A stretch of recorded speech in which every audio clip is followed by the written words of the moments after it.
¿Cómo están? Sean todas y todos ustedes bienvenidos a un programa más de diálogo y consenso, donde me tengo la oportunidad de compartir este espacio con Jaime Guerrero, un periodista extraordinario, un analista que yo admiro muchísimo y que me ha dado la oportunidad de estar aquí con él y compartir. Jaime, te saludo, muchas gracias por abrirme este espacio. ¿Cómo estás? Pues gracias por la presentación, Gaby. En fin, pues muy bien. Saludo a nuestros invitados y si haces favor de presentarlos, saludo a la gente que nos está viendo. Espero sus comentarios, espero pues todo lo que nos puedan hacer llegar, qué debemos corregir, qué no debemos corregir. Adelante, Gaby, con la presentación de nuestros invitados. Por supuesto, Jaime. Y antes de presentar a nuestros invitados, decirles, vamos a hablar el día de hoy sobre el empleo en México, Jaime. Híjole, yo creo que aquí vamos a tener muchísimos comentarios y preguntas y sobre todo sugerencias referentes a este tema. Y para ello, como ya bien nos mencionó Jaime, tenemos dos invitados, dos participantes que han aceptado colaborar y se los voy a presentar. Tenemos a Enrique Provencio, él es economista, tiene una experiencia profesional sobre todo en el desarrollo social, económico y ambiental, ordenación territorial y regional, planeación del desarrollo y temas afines tanto de la academia como en el servicio público y la consultoría independientes, investigador asociado del Programa de Estudios del Desarrollo de la UNAM y profesor de la asignatura Especialización de Economía Ambiental del posgrado de la Facultad de Economía de la UNAM, a quien yo le doy la bienvenida. Muchísimas gracias por la apertura y por aceptar estar con nosotros el día de hoy. ¿Cómo está? Bien, gracias. Gracias por la invitación. Gracias a usted por estar con nosotros y voy a presentarles también a nuestro compañero Hendrik. Él está participando con nosotros desde la JIS, las Juventudes de Izquierda del Partido de la Revolución Democrática, Hendrik Ortega. Él es consejero universitario en la UNAM y dirigente de las Juventudes de Izquierda, como ya lo mencioné. Hendrik, gracias por estar con nosotros. ¿Cómo estás? Hola Gaby, muchas gracias por la invitación. Muchas gracias a Jaime. Un saludo a mi compañero de análisis en esta mesa, Enrique Provencio, y un saludo a todas las personas que nos ven desde sus casas. Muchas gracias a todo el equipo de Revolución Democrática 2.0 por el día de hoy invitarme. Un saludo. Pues Jaime, hacer mención que justamente en el canal de Revolución Democrática es donde pueden ver este programa de diálogo y consenso y seguir todas las programaciones que se tienen y que produce el PRD para generar esta participación y este diálogo y consenso, justamente como se llama el programa. Así que Jaime, yo te cedo los micrófonos para que podamos comenzar con este tema del día de hoy. Bueno, me da mucho gusto que esté Hendrik con nosotros y también me da mucho gusto tener con nosotros a Enrique Provencio. Es un hombre al que yo he seguido en su trayectoria. Es una trayectoria muy interesante. Yo me atrevo a calificarlo de un hombre institucional, inteligente, propositivo. Eso me da mucho gusto que esté con nosotros en estos micrófonos. Y para hablar de este tema peliagudo que se llama empleo, ¿sí? Vamos a viajar un poco al pasado y le vamos a preguntar primero a Enrique Provencio, ¿cuál era la situación del empleo en enero de 2020? O sea, ¿cuál crees tú que fuera lo más importante de la situación del empleo en enero de 2020? Muchas gracias, Jaime. Gracias por la presentación.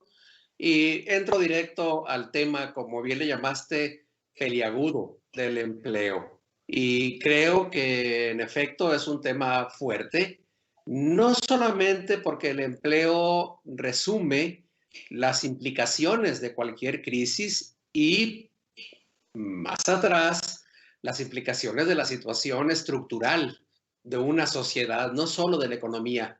Y de hecho es muy importante porque el empleo El empleo es la relación o nexo eficiente entre una economía y el bienestar social. Y de hecho, debería ser el centro de atención de la política económica y de la política social en general. ¿Y cómo estaba la situación del empleo en enero de 2020, cuando ya la pandemia estaba empezando? Y mi respuesta directa es, estaba mal. Y estaba mal por dos razones. Una, porque estructuralmente la economía mexicana no ha sido capaz de crear el número de empleos suficientes y tampoco de generarlos con la calidad necesaria para que el empleo sea la vía de acceso al bienestar.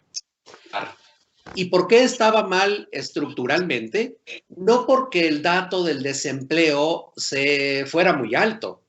Como bien sabemos, en México el dato de desempleo no es un indicador que exprese bien la situación del trabajo. Estaba mal la situación, sobre todo porque el desempleo encubierto, que se mide por diferentes indicadores, y sobre todo porque la informalidad era muy alta.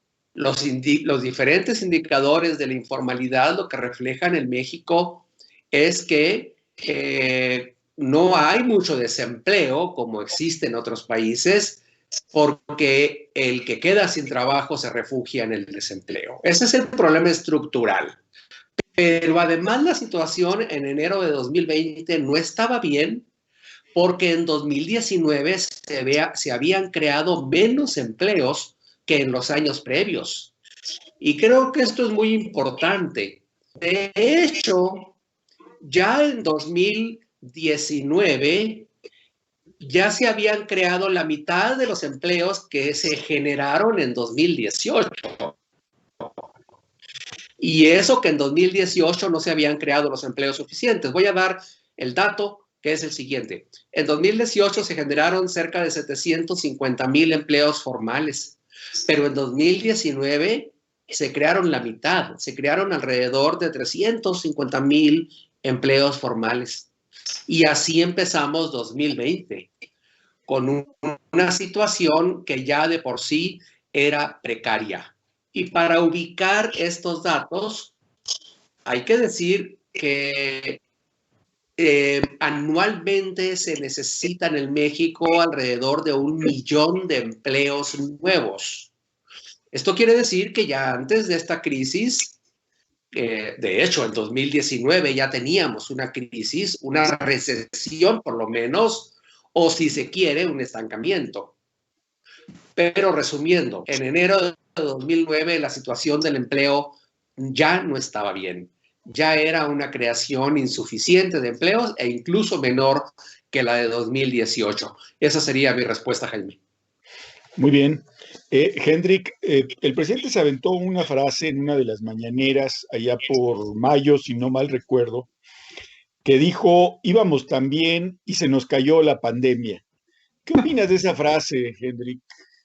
Sí, pues yo creo que es una ¿Qué frase significa eso? Yo creo que es una frase que trata de justificar el mal resultado y el mal manejo de la pandemia en el tema de materia de empleo en este 2020. Como bien lo dijo nuestro analista Enrique Provencio, no íbamos tan bien en la generación de empleos. Se generaban con el paso de los meses cada vez menos empleos. Evidentemente, la caída del Producto Interno Bruto a nivel nacional era ya una muestra de que el país estaba generando menos de riqueza para poder distribuirlas.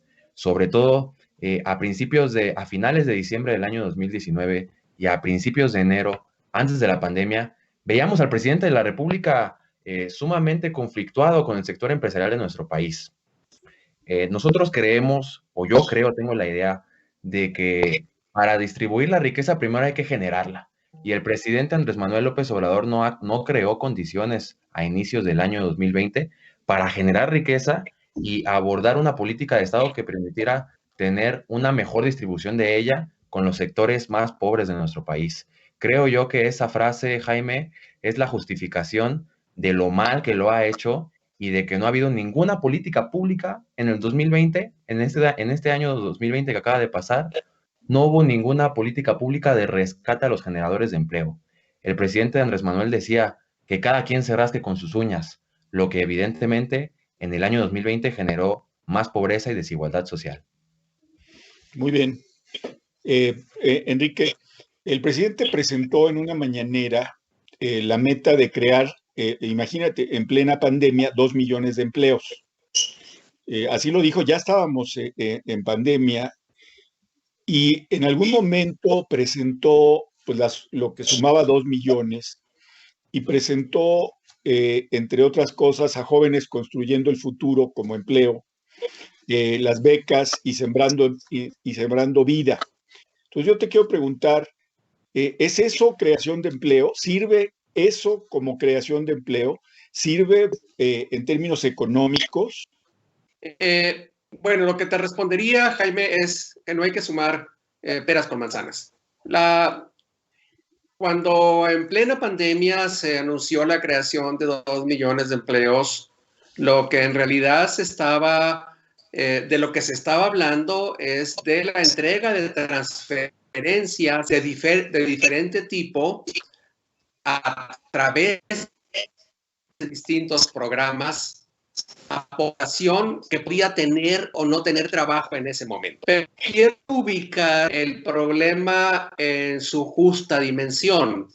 Si uno se pregunta qué ocurrió con el empleo en 2020 o qué va a ocurrir después, lo primero que hay que decir es que no solamente se perdieron muchos empleos, de eso quizá hablaremos después, sino que no se generaron nuevos empleos. Y esto es elemental, porque con una caída de la economía de más de 8%, 8,3 u 8,5, dependiendo del indicador que se tome en 2020, no solamente se destruyó empleo, se dejó de crear empleo.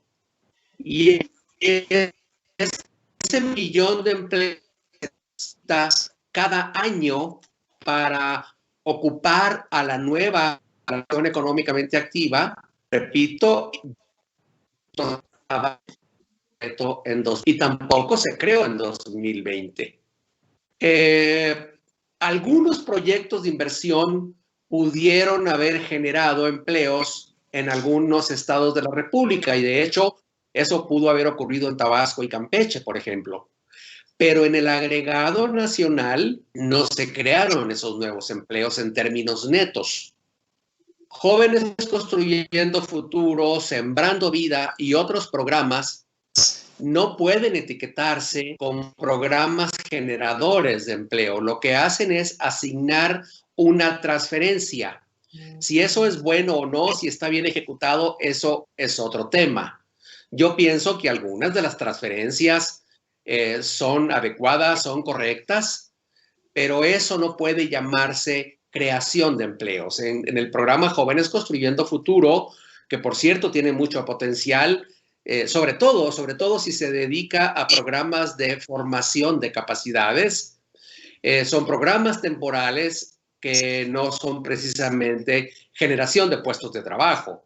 Y el programa de Sembrando Vida, sobre el que podría extenderme mucho, pero no es el tema, tampoco es una creación de empleos propiamente dicha, es una transferencia que, por cierto, ocupa muchos recursos en comparación con otros programas ambientales, en particular los de protección forestal. Decís, Jaime, no solamente no se crearon esos empleos en 2020, dejaron de crear más de 1 millón de empleos, además de lo que dieron por la propia crisis económica. Muy bien.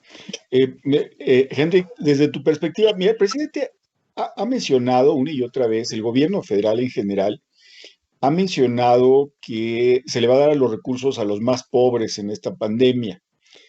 Y se ha descuidado pues, el apoyo a empresas, a empresarios. Tú, desde una perspectiva de izquierda, ¿tú dirías que eso fue correcto? O sea, no apoyar a las empresas ¿Eso te parece que fue la mejor solución o ayudó mucho a la destrucción de empleos? ¿Cómo la ves tú? Pues mira, el presidente de la República tiene una idea de izquierda añeja, de izquierda vieja, en la que regularmente la doctrina de izquierda siempre tiene que estar peleada o históricamente ha sido mal vista con el sector empresarial. Antes, en los países con gobiernos que se autollamaban o se autoinscribían de izquierda, existía la vieja premisa de que no debía haber libertad económica, pero se iba a garantizar el bienestar social. Y vimos también en esos países que esa premisa no se cumplía, porque ni había libertad económica ni tampoco había bienestar social. Y es exactamente, a mi consideración, el mismo escenario que estamos padeciendo en México.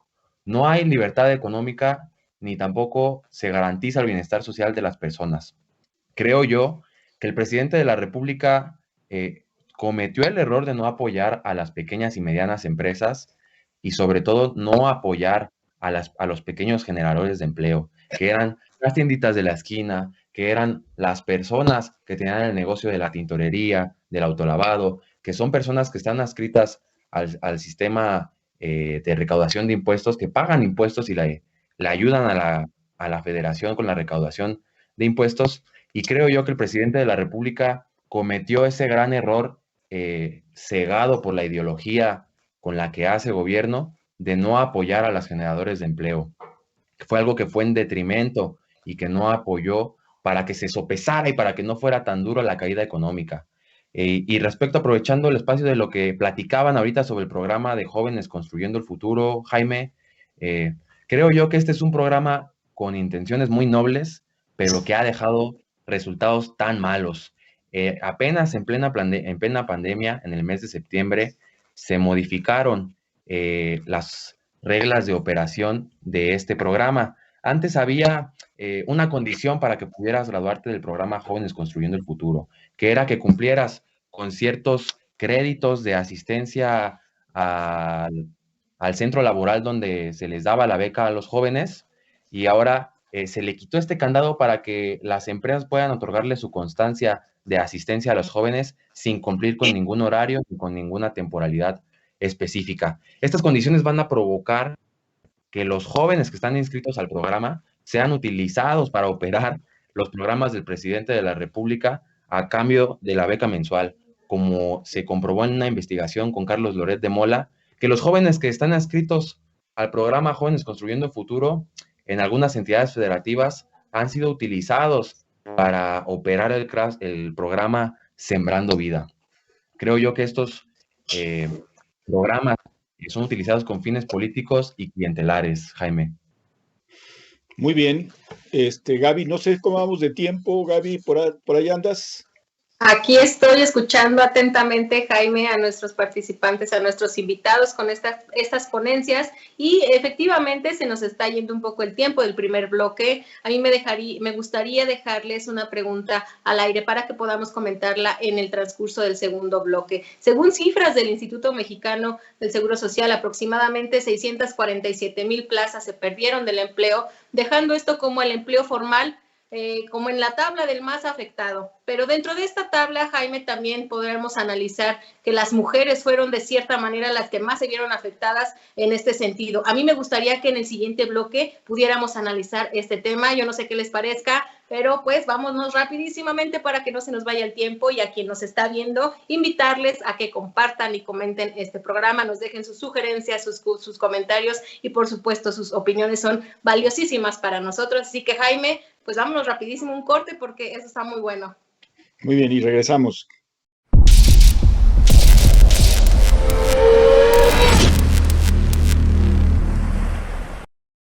Pensamiento político. ¿Sabías que los abuelos de Karl Marx eran rabinos? Para alguien que consideraba la religión el opio del pueblo, es decir, un instrumento de las clases dominantes para adormecer a las masas, resulta significativo que proviniese de una familia religiosa. Su abuelo paterno fue el rabino de Trèveris y el materno un rabino holandés. No obstante, el padre de Karl, Herschel, recibió una educación laica. Eso sí, Más tarde se convirtió al luteranismo y cambió su nombre a Heinrich para eludir el antisemitismo.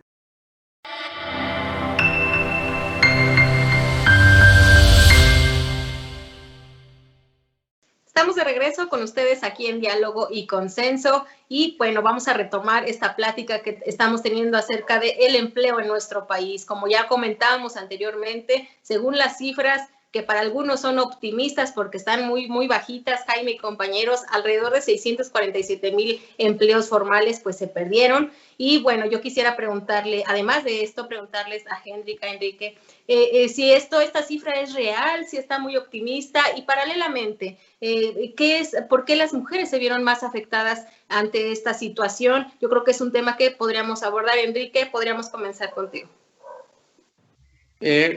Cómo no, Gaby, y en efecto, por lo que se refiere solo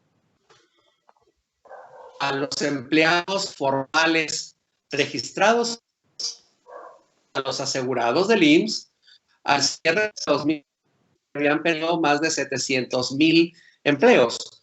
Pero esa es solo una parte del empleo. Tomamos en cuenta los empleos formales que no están como asegurados del IMSS. Al final de 2020 se habían perdido casi 1,400,000 empleos formales. Enfatizo formales porque esta es solamente una parte del problema.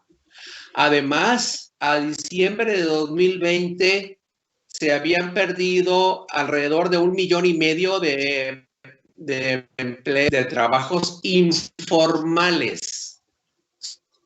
Solo hasta aquí lo que tenemos es que 2,4 millones de personas dejaron de trabajar, tanto en el sector formal o informal, a fines de 2020.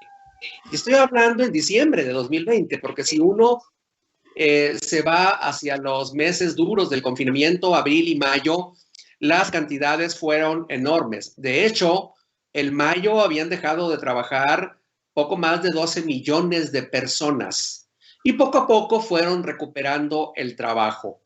Esto es muy importante y además hay que considerar la población que siguió trabajando pero subempleada. Y esto es muy importante porque mucha gente trabajó menos horas y para diciembre de 2020 casi 2,400,000 personas estaban trabajando menos horas, aunque conservaban su empleo. Y si toda esta es información de INEGI, el propio INEGI para diciembre de 2020 identificaba una tasa de subempleo de 14%, casi el doble que la que teníamos en 2018. Pero hay otras fuentes que me gustaría mencionar y una de ellas es muy importante a mi juicio, que es una encuesta que está levantando un laboratorio de la Universidad Iberoamericana, EQUIDE, y sus conclusiones son muy rudas. Dice, por ejemplo, que el 40% de la población económicamente activa reportó haber perdido su trabajo en algún momento de entre marzo y diciembre de 2020. Y efectivamente, esta situación afectó sobre todo a las mujeres, sobre todo a las personas jóvenes y a las de menores ingresos, lo cual significa un retroceso muy importante en términos de la equidad de género en el trabajo y en términos de la equidad de remuneraciones. Pero el panorama, y para no entrar en demasiados detalles de la situación, es muy complicado. Al iniciar 2021,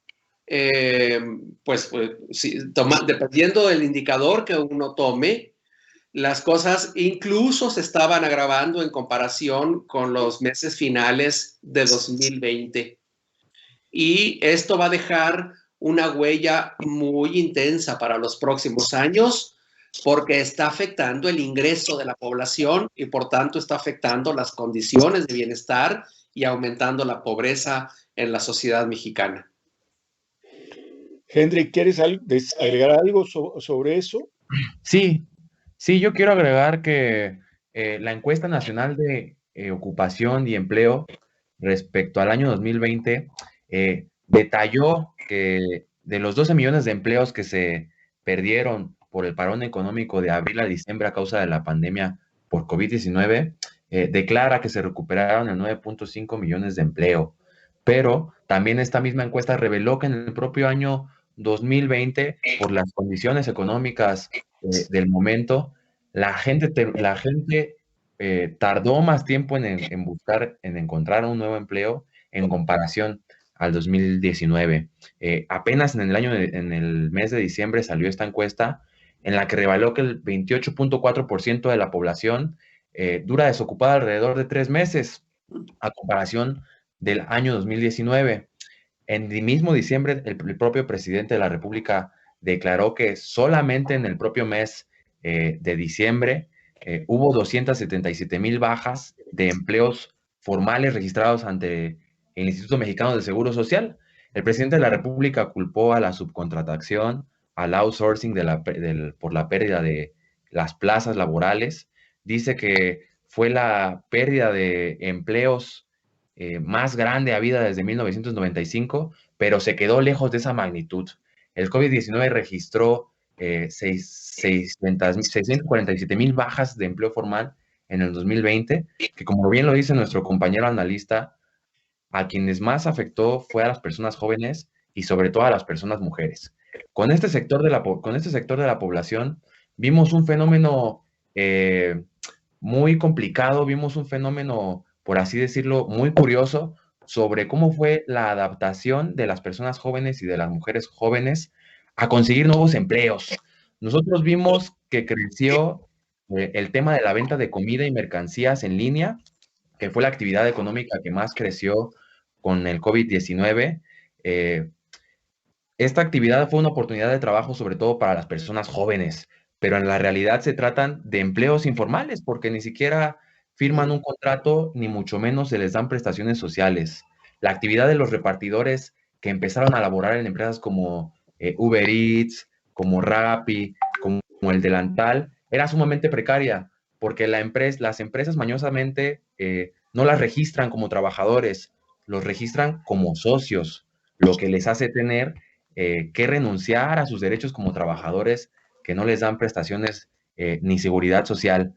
A pesar de esto, el gobierno federal declaró que con el COVID-19 disminuyó la tasa de empleo informal. Es decir, ellos argumentan que de pasar al 49% de empleo informal, se pasó ahora al 44% de empleo informal. Pero pues uno pensaría que la informalidad cayó, que creció la formalidad, pero no es así. Esa es una falacia del gobierno federal, porque lo que pasó realmente es que estas personas que se retiraron del mercado de trabajo y ya no están buscando empleo y que ya están confinadas en su hogar, muchos de ellos se resguardaron. Es decir, que el mercado informal desapareció. No es que se haya reducido, sino que por el tema del confinamiento social, la gente que laboraba en el empleo informal decidió retirarse del mercado laboral. Y con el tema de las mujeres, otro caso más complicado, un fenómeno social que yo creo que es digno de estudiar, la creación de contenido de distribución erótico, de distribución sexual, a cambio de una suscripción pagada. Las jóvenes mujeres, algunas de ellas apostaron a la venta de contenido íntimo mediante plataformas como OnlyFans para sortear la crisis económica, en un escenario en el que sus padres, sus familiares se quedaron sin empleo y hasta las propias mujeres jóvenes dejaron de trabajar. Se ha reportado, como bien lo dice la fuente del Economista, el aumento de la tasa laboral en distribución de contenido íntimo, como lo es la plataforma OnlyFans, en la cual las personas, hombres, pero en su mayoría mujeres, venden fotografías íntimas a cambio de una suscripción mensual que va desde los $5 hasta los $200, dependiendo la demanda que tenga la persona. Ahí hay un debate de que si esto es la garantía del ejercicio de los derechos y libertades sexuales, o simplemente es el pleno y víscera reproducción de pornografía, de explotación sexual, disfrazada de un empleo, como lo decimos nosotros, un empleo del siglo XXI. Además de que en el norte de nuestro país aumentó la tasa de jóvenes que pertenecen a la economía criminal. Dice el sociólogo Simon Bagman que nosotros, las personas jóvenes en el siglo XXI, somos una generación líquida que prefiere vivir en la inmediatez. Decía el dicho de jóvenes que se incorporaban a la economía criminal, que prefieren morir jóvenes y ricos a morir viejos y pobres. Las cifras son muy crudas. Entre el 3 al 5% de los 27 millones de jóvenes de nuestro país trabajan de halcones, trabajan de narcomenudistas, bajo la promesa de que el narcomenudeo y la economía criminal es como una empresa que tiene procesos escalafonarios, que primero comienzas siendo halcón, luego sigues a ser sicario y luego comienzas a tener los grandes mandos de la distribución de droga, lo cual es falso porque solamente es un instrumento para proteger a quienes en verdad son los grandes capos y quienes en verdad son los grandes comerciadores de droga en nuestro país. Eso es lo que está de fondo con el tema de las personas jóvenes y lo que vivieron las personas jóvenes y a lo que se vieron orilladas las personas jóvenes con la pérdida de empleos en el siglo XXI y en este año tan difícil, 2020. Pues Hendrik, nos has metido temas, así que vamos a hacer otro programa, porque la verdad es que esto de los packs, que así le llaman a los paquetes estos, y lo de la economía criminal, pues es todo un tema, es todo un tema. Yo quisiera dejarlo ahí y a lo mejor es un tema que deberíamos retomar en algún momento en uno de estos programas. Pero déjame preguntarle, porque mencionaste también al outsourcing, el gran enemigo del presidente López, y yo quisiera preguntarle a Enrique, ¿destruimos el outsourcing? ¿Es el diablo el outsourcing? ¿Qué va a pasar ahí, Enrique? Creo que el tema ha dado mucho que hablar, pero para no extraviar mi comentario, quiero citar a la secretaria del Trabajo cuando en el Senado dijo que no todo el outsourcing era negativo. Y lo dijo claramente, que el outsourcing era como el colesterol, había uno bueno y había uno malo. Y que por tanto lo que había que hacer era regularlo mejor para evitar el outsourcing negativo. Porque sí hay un outsourcing que es negativo, que degrada el trabajo, que se usa para eludir las obligaciones laborales, que impide la organización de los trabajadores, la organización sindical, pero también en ciertas ramas y empresas se requieren mecanismos de contratación que faciliten eso que la Secretaría del Trabajo llamó el outsourcing bueno. Creo que ha reinado una gran confusión entre las autoridades y los legisladores, sobre todo del partido en el gobierno, pero recientemente la nueva secretaria de Economía planteó que había que revisar nuevamente la situación. Mi opinión personal es que sí debe combatirse ese sistema de contrataciones precarias con cierto outsourcing que ha sido utilizado para eludir las obligaciones laborales. Así es. Pero que hay ciertas formas de contratación que sí son necesarias dependiendo del nivel de especialización, entre otras, que se hacen con mecanismos de outsourcing que deben regularse bien. En conjunto, lo que me parece es que debemos avanzar, y va a ser muy importante esto para 2021. ¿Por qué? Porque la situación económica va a seguir siendo precaria los próximos años. La generación de empleo va a seguir siendo baja. De hecho, en 2021 no se va a recuperar el nivel de empleo de 2019. Y por tanto se necesita que esa recuperación de puestos de trabajo se haga en buenas condiciones laborales. Y eso en este momento será crítico para recuperar los ingresos de la mayor parte de la población y para evitar que más gente siga cayendo en la pobreza. Esa sería mi respuesta, Jaime. Ya.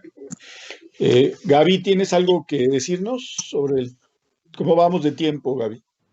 Me parece que, Jaime, hemos llegado ya al final del segundo segmento. Comentarles y preguntarles también, yo creo que sería también importante darle un seguimiento en el tercer segmento sobre este acuerdo y este pacto que se hizo justamente sobre este tema de los outsourcing y de cómo se veía como un atentado a la creación de empleos formales, de estas sugerencias que exactamente se les hace por parte del SAT y por parte del Instituto Mexicano del Seguro Social para regular estas prácticas. Como bien sabemos, muchos que pertenecen a outsourcing pues no cuentan con este sistema. Entonces, este pacto pues yo creo que habría que detallarlo un poquito más, qué pasaría, cuáles serían las ventajas y cuáles no. Y por otro lado también preguntarles, el Estado mexicano pues tiene la obligación de velar porque las garantías se cumplan, la ciudadanía tiene el derecho a tener un empleo, tiene el derecho a tener esas facilidades, pero ¿cuáles serían las políticas públicas adecuadas para la generación de empleos, para por el momento de pandemia proteger a quien no ha perdido y a quien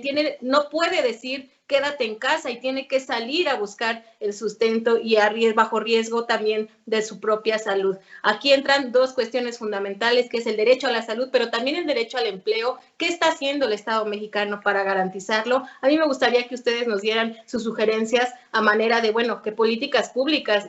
Ahora sí que yo les voy a dejar la del millón. ¿Cómo resolveríamos esto?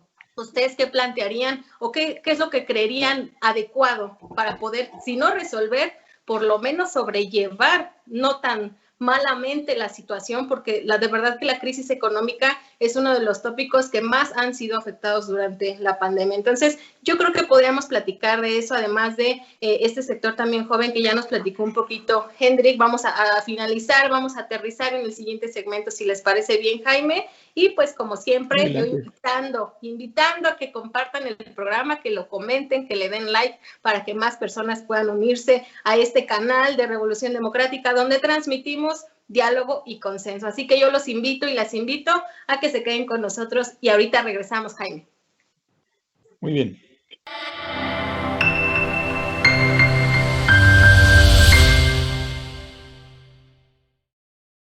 Usar cubrebocas, lavarte las manos continuamente y salir solamente cuando es necesario es proteger a tu familia.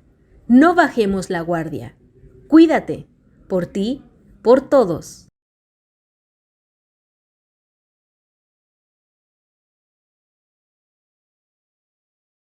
Bueno, pues estamos de regreso en Diálogo y Consenso con nuestros invitados. Me permito de nuevo presentarlos. Henrico Hendrik dice aquí, y Enrique Provencio. Nos da mucho gusto que nos hayan acompañado, que nos estén acompañando en este programa. Gabriela dejó una inquietud sobre estas cuestiones de empleo. Yo agrego otra. Hay una parte que dice Enrique, que dice que en el gobierno hay mucha confusión sobre cuál es la señal clara sobre el outsourcing. Aumento esa parte porque en algunas mañaneras el presidente parece estar dispuesto a acabar con el outsourcing y en otras parece como más flexible. El Consejo Coordinador Empresarial, que ha sudado la gota gorda en esta relación amarga con el presidente, que se aleja y se acerca en una relación casi matrimonial, ¿sí? Pues es muy complicado estar sosteniendo esto. Entonces, yo también estoy de acuerdo, creo que se cometieron muchos abusos con el outsourcing, pero bueno, el presidente ha dicho también que para que para marzo, abril, o para abril o para mayo, como aquella vieja canción de los hermanos Carrión que revela mi edad, ¿sí? Pues en ese sentido, decía Enrique, no se va a recuperar para abril o para mayo, y el outsourcing, quién sabe qué va a pasar. Yo quisiera preguntarle a Hendrik cómo ve esto del outsourcing y si para abril o para mayo se cree él como joven que pudiera, digamos, si tú mañana dijeras voy a salir a buscar un trabajo, ¿cómo ves la situación, Hendrik?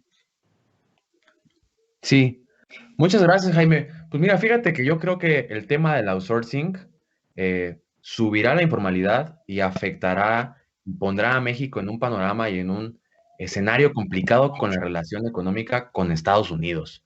Creo yo que debemos de transitar, o el presidente de la República debería de reconsiderar la fórmula que está aplicando para regular el outsourcing, pero sin prohibirlo en México, sino hacer que se cumplan y que haya más garantías de que las personas que laboran tendrán acceso a prestaciones y a seguridad social.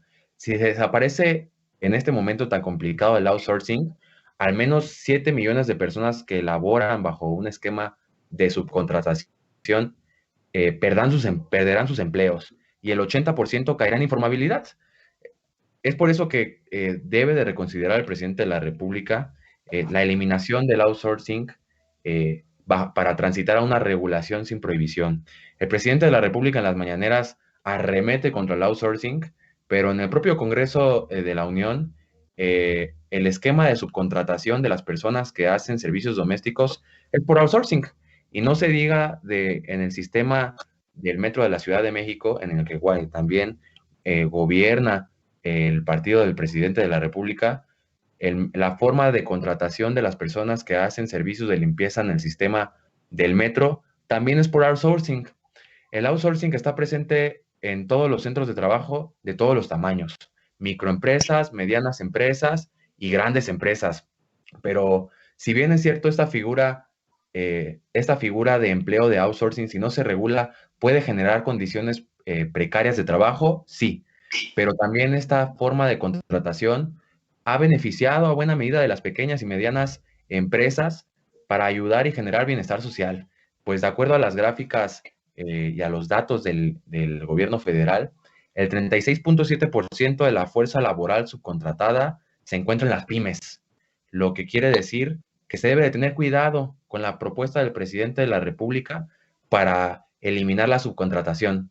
Creo que lo ideal para las personas que elaboran en este sistema de subcontratación es que se regule para que haya garantía de que tendrán seguridad social, así como el derecho a las prestaciones sociales, y que este tema no afecte a la relación bilateral con Estados Unidos, que ya hay proyectos acordados de aquí a 5 años en territorio mexicano por parte del TMEC que establecen el uso mecánico del outsourcing, y eso es algo que el presidente de la República no lo dice en las mañaneras. Él dice que se va a reformar la ley del trabajo para que quede completamente prohibido el outsourcing en el primer trimestre del 2021, pero no toma en cuenta, o no sé si su equipo no se lo haya dicho, si el canciller no lo haya informado, de estos proyectos de aquí a 5 años con Canadá, con Estados Unidos, en los cuales se establece de manera explícita el uso de sistemas de subcontratación como lo es el outsourcing. Sí, Enrique, ¿tú quisieras agregar algo sobre esto? Pues quisiera agregar algo que me parece tiene implicaciones importantes de las lecciones que el empleo, la crisis que estamos viviendo, es una crisis múltiple y la crisis del empleo en particular para el futuro. Y hay 3 asuntos que me gustaría destacar, Jaime. El primero es que la pandemia nos enseñó la importancia del seguro de desempleo y me parece que deberíamos estar discutiendo en México cómo generar un seguro de desempleo que le permita a las personas, a los trabajadores y trabajadoras que pierdan su trabajo, mantener un ingreso para los siguientes meses. Esa fue la diferencia entre México y muchos otros países.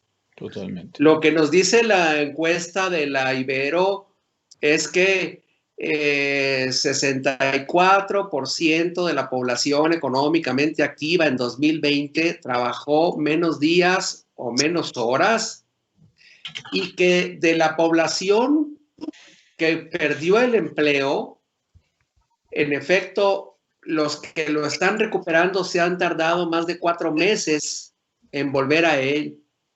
Pero además, el 58% de quienes se cambiaron de empleo cuando ya lo encontraron, están ganando menos. Así es. Entonces, número 1, necesitamos discutir la creación de un seguro de desempleo que permita que en una crisis como esta o en recesiones menores dé una garantía de seguir recibiendo ingreso. Segundo, mientras el crecimiento económico, la generación de riqueza, la inversión no se recupere, no vamos a volver a los niveles de empleo previos a la crisis de la pandemia y a la recesión de 2019. Por tanto, el esfuerzo, la energía social, la política pública debería centrarse en una recuperación de largo plazo que genere más puestos de trabajo. Y tercero, la pandemia todavía no termina. Todavía, como lo vimos en el mes de enero de 2021, muchas empresas se vieron en dificultades de mantener su plantilla laboral, de pagar los sueldos. Y por tanto, sigue haciendo falta eso que no se hizo en México en 2020. Generar apoyos para que las empresas mantengan su plantilla laboral y sostengan al menos una parte de sus ingresos, los salarios. Los programas de microcréditos no fueron suficientes y como el INEGI lo mostró en una de sus encuestas, menos del 15% de las microempresas accedieron a ese programa de microcréditos. Entonces, me parece que esos 3 aspectos siguen siendo muy importantes y los deberíamos discutir públicamente en México estos meses. Totalmente. Jaime, pues a mí me suenan mucho a propuestas justamente de lo que yo les preguntaba. ¿Qué políticas públicas habría que poner sobre la mesa? Hablaba Enrique de este apoyo, había una propuesta sobre la mesa que era el ingreso mínimo vital de emergencia, que más o menos era de 3,000 pesos, pero la pregunta ahí era si fiscalmente eso era posible, de dónde se iba a sacar ese dinero para que realmente fuera viable y no fuera nada más una utopía, que no fuera nada más como el sueño de decir, pues se les va a dar un ingreso mínimo vital. Yo les preguntaría si es viable este ingreso, de dónde se sacaría este ingreso, porque habría que discutirlo ya, además de incentivar fiscalmente también a las micro, medianas y a las grandes empresas para que justamente dejara de suceder eso, que se ven en la necesidad de o pago la renta o pago la nómina o pago esto y nos vamos a la quiebra. Lamentablemente, ustedes pueden recorrer, vamos muy lejos a Ciudad de México, ya no es la misma y vemos en más cantidad los letreros de cerrado, de se vende, se traspasa o simplemente están vacíos porque las empresas no han podido sostener esta grave crisis económica. Entonces, en este sentido de lo que menciona Enrique, yo veo 2 propuestas que se podrían discutir efectivamente. El ingreso mínimo vital, preguntarles, ¿lo ven viable? Y incentivar de manera real fiscalmente a las empresas chicas, medianas y grandes. Yo quisiera saber, Enrique, primero, si me lo permites, Hendrik, y después con Hendrik, ¿qué opinan al respecto? Yo lo veo viable y por supuesto que se requieren recursos, pero para eso justamente están los medios autorizados en la ley para procurar financiamientos adicionales en situaciones de emergencia. Hay varias estimaciones, pero un programa de ingreso mínimo universal o el equivalente para apoyar los empleos y los ingresos en 2020 nos hubiera costado alrededor de 1.5 puntos porcentuales del Producto Interno Bruto en México. Eso era viable de financiarse, pero primero eso requería que el gobierno federal cambiara su visión y su perspectiva. Lo que el gobierno federal cuidó en 2020 fue el equilibrio fiscal. México es una rareza en el mundo y se le mire por donde se le mire, el gobierno mexicano, el Estado mexicano renunció a utilizar el recurso de la deuda en un momento de crisis. Y de hecho, el equilibrio fiscal que México logró en 2020, porque sí lo logró, agudizó la situación económica, la crisis en nuestro país. En concreto, era y es viable, pero supone que se asuma una política de compensación de los efectos de la crisis. Ya en estos momentos puede decirse que se asuma la necesidad de una política anticíclica porque la austeridad fiscal que se aplicó en 2020 empeoró las cosas. Desgraciadamente, parece que el gobierno mexicano está muy orgulloso de su austeridad fiscal y, en efecto, es una excepción en el mundo, pero en sentido negativo. Hendrik. Sí, yo creo que para que el Estado mexicano eche a andar una propuesta de ingreso mínimo vital bajo los términos en los que se ha planteado, es viable, pero con las condiciones que tiene el presidente de la República no se puede hacer. Hay dos formas en las que el gobierno federal pueda garantizarle a la gente un ingreso mínimo vital o al menos un ingreso mínimo a las personas que se quedaron sin fuente de empleo para que puedan subsistir la crisis económica y la pandemia sin tener que salir de sus casas a buscar un empleo o sin tener que salir a contagiarse en empleos informales como lo son comercios locales, venta de insumos alimentarios en plena vía pública, donde no se tiene ni un control ni de quién entra, ni de quién transita por esas calles, si tiene o no tiene el virus. Hay dos, que el gobierno de la República posponga de manera temporal los 3 grandes proyectos de infraestructura que tiene para este año, como lo es el aeropuerto Felipe Ángeles, el Tren Maya y la refinería Dos Bocas. No se propone que se cancelen para siempre, sino que al menos se pospongan para el año que viene o para dentro de 2 años, para que se redireccione el gasto público del gobierno federal y esas grandes cantidades de dinero que se le están inyectando a esas 3 grandes obras, pues puedan ser utilizadas para que haya más recursos económicos para apoyar a las familias que la están pasando muy mal económicamente en esta pandemia. La otra opción que puede tener el gobierno federal es solicitarle un préstamo a organismos internacionales o colocar una deuda, que ambas cosas ya dijo el presidente López Obrador que no las va a hacer, pero en los hechos sí ha adquirido nueva deuda. La política que le está apostando el gobierno de la República es algo que si le sale bien puede ser bueno, pero que si le sale mal va a ser terrible para la economía mexicana, porque la apuesta es muy riesgosa, Jaime.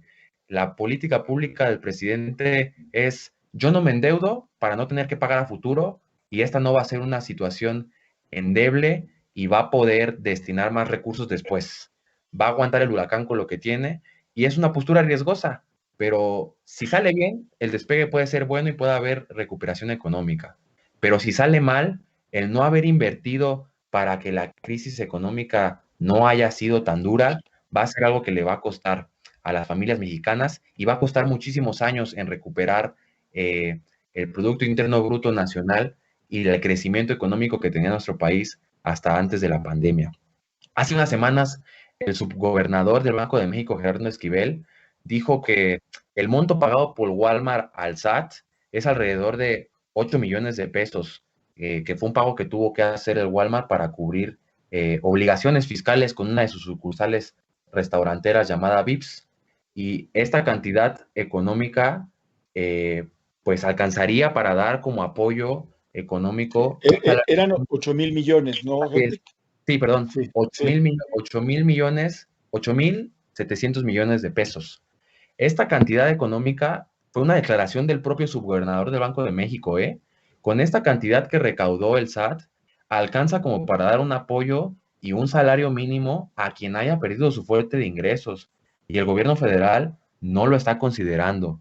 Recursos hay, como ya lo declaró el subprocurador del Banco de México, pero la economía mexicana de las familias parece que no es prioridad para la agenda gubernamental de este gobierno. Prefieren destinarle dinero a la construcción de un estadio de béisbol que es de su hermano, como bien lo relatan los medios de comunicación, a destinar políticas públicas como lo bien puede ser este ingreso mínimo vital, Jaime.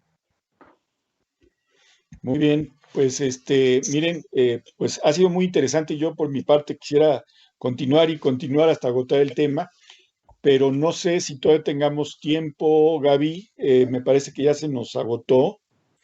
Sí, lamentablemente, Jaime, el tiempo siempre se nos pasa muy rápido cuando habla uno de estos temas. Siempre no nos damos la cuenta de qué hora es, pero pues yo creo que podríamos siempre tener la puerta abierta para nuestros invitados y que nos acompañen nuevamente para seguir en este análisis y en estos temas de la problemática nacional que se vive a raíz de muchas cuestiones. Pero pues no nos queda más que agradecerles, Jaime, su presencia, de verdad, su participación tan favorable para mucha ciudadanía que de pronto anda como que muy desorientada, y se pueda generar con este tipo de programas un criterio, pueda tener la información más neutral posible y de mano de expertos, de mano de la juventud, de mano tuya, Jaime, y bueno, pues generar siempre esta participación ciudadana que mucha falta hace. De verdad, la participación tiene que ser y tiene que aumentar, porque si no nos vamos a estar siempre enterando cuando ya pasaron las cosas y cuando ya no nos gustan, Jaime. Yo quisiera que antes de que cerráramos el programa, nuestros invitados nos pudieran regalar a manera de conclusión en un minutito que nos quede y nos podamos robar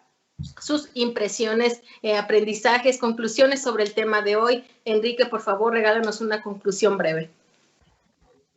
Gracias. Mi conclusión sería la siguiente: para poder salir de la crisis en la que todavía seguimos en crisis, necesitamos una política de apoyo productivo que permita la recuperación económica y en particular la recuperación de los empleos perdidos. Y hacerlo además en condiciones del empleo decente, de recuperación de los ingresos. Esa debería ser la prioridad, porque, como comenté, el empleo es el nexo eficiente entre la economía y el bienestar. Ese es mi primer punto. Segundo, la pandemia nos ha dejado una lección muy importante, que es que no podemos abandonar a su suerte a las personas que trabajan, sea en el sector formal o en el informal, y que por eso necesitamos mecanismos de protección, una red de protección, en particular con el seguro de desempleo, y hay que discutirlo y hacerlo ya. Y por último, se necesita todavía mucho apoyo para que las empresas mejoren su capacidad de absorción de trabajo, y eso implica cambiar la política económica para que favorezca el apoyo productivo. Esas serían mis conclusiones y muchas gracias. Hendrik. Sí, muchas gracias.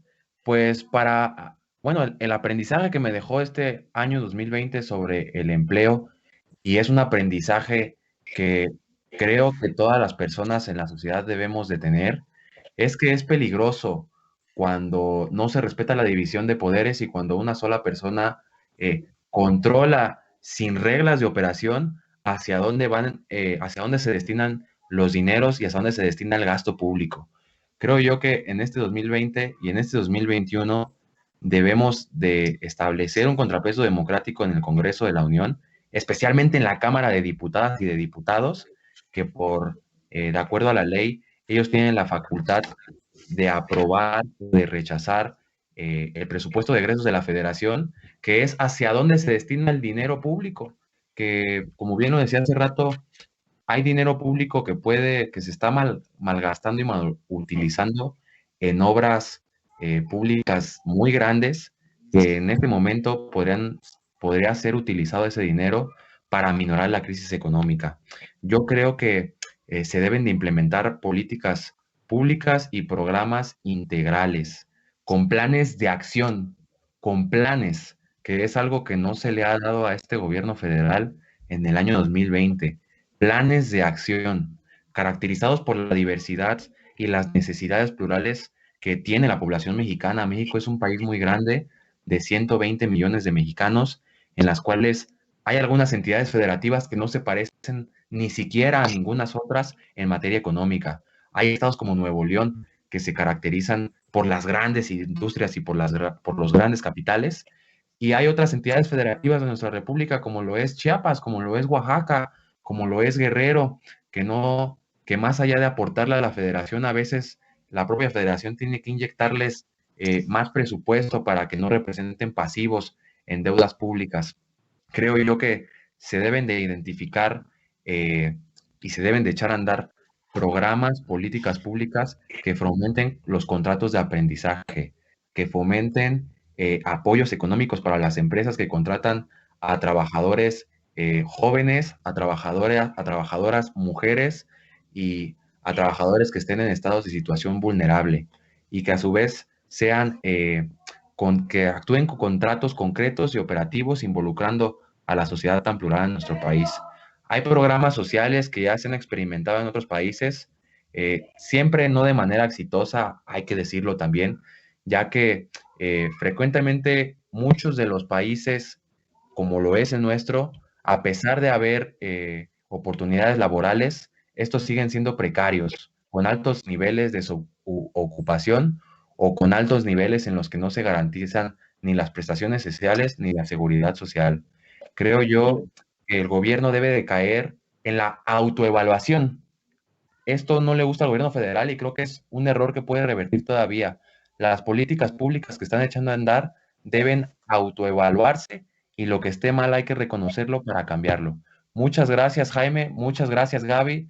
Muchas gracias a mi compañero de mesa, Enrique. Fue una mesa con mucho diálogo y con mucho consenso y espero que hayamos aprendido poco o mucho de nuestro analista que el día de hoy aquí y gracias por darme este espacio como joven. Le mando un saludo a todas y a todas las personas que nos siguen desde sus redes sociales. Muchas gracias. Muy bien, pues Enrique, ha sido un gusto escucharte, como de costumbre. Hendrik, ha sido un gusto conocerte, oírte. Les agradezco a los dos la participación. Creo que fue un programa muy ameno y espero que quienes nos escuchan pues nos hagan comentarios. Gaby, no sé si quieras despedir el programa formalmente. Claro que sí, Jaime, y pues nada, agradecerles nuevamente a nuestros invitados, a ti, Jaime, por el programa tan extraordinario del día de hoy y a quien nos ve y nos comparte y nos comenta. Gracias por su participación, esto es Diálogo. Muchísimas gracias a nuestros invitados y gracias a ustedes que nos ven. No se pierdan el próximo programa de Diálogo y Consenso porque igual que este va a estar buenísimo, así que los esperamos en el próximo programa.